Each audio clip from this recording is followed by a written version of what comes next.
Maghingi sana ako ng kasi yung malunggay namin mataas. Kaya dito ako dumaan. Dito ako sa kapitbahay.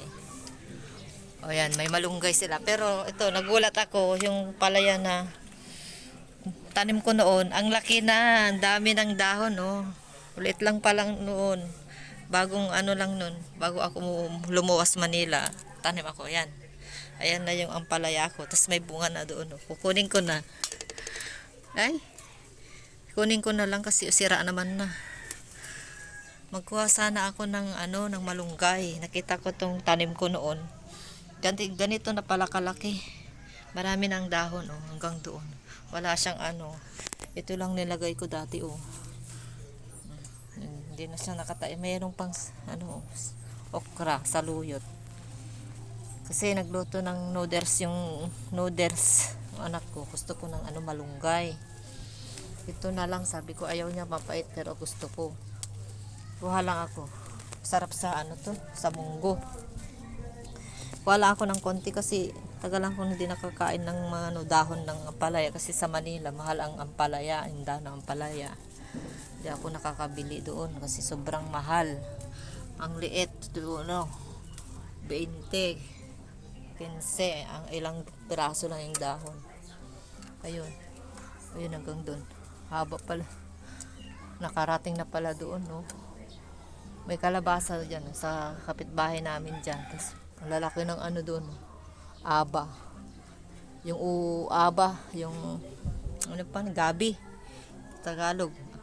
Ang natutuwa ako dito sa ano, sa ampalaya ko, oh. Pwede pang sahog sa ano, sa munggo. Mag-uulam nga kami ng munggo. Kararating ko lang dito sa ano, sa bahay. Kanina umaga pala. Eh, matagal kayo nag-usap-usap. Nagutom na kami. Nakakain na sila ng mga noodles na inuwi ko. Saka yung binigay ng pamangkin ko. Korean noodles. Yung ganito.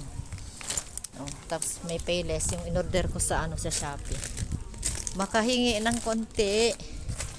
Konti lang. Kasi mataas yung malunggay namin sa harapan, sa bahay. Konti lang. Kasi dito, naghihingian kami. Walang problema, naghihingian kami. Ayan. Meron pa doon. Ito yung bugnay namin. Bugnay.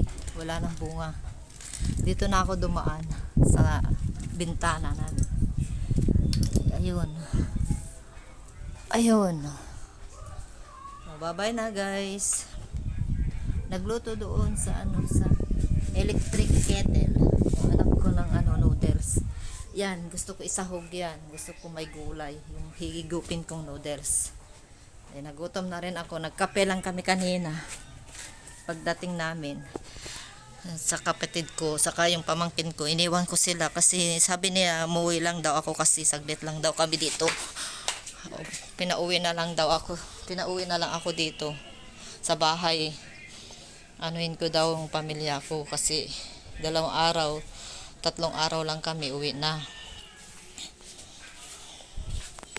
So, ito. Himayin ko muna, guys. Babay na. Himayin ko.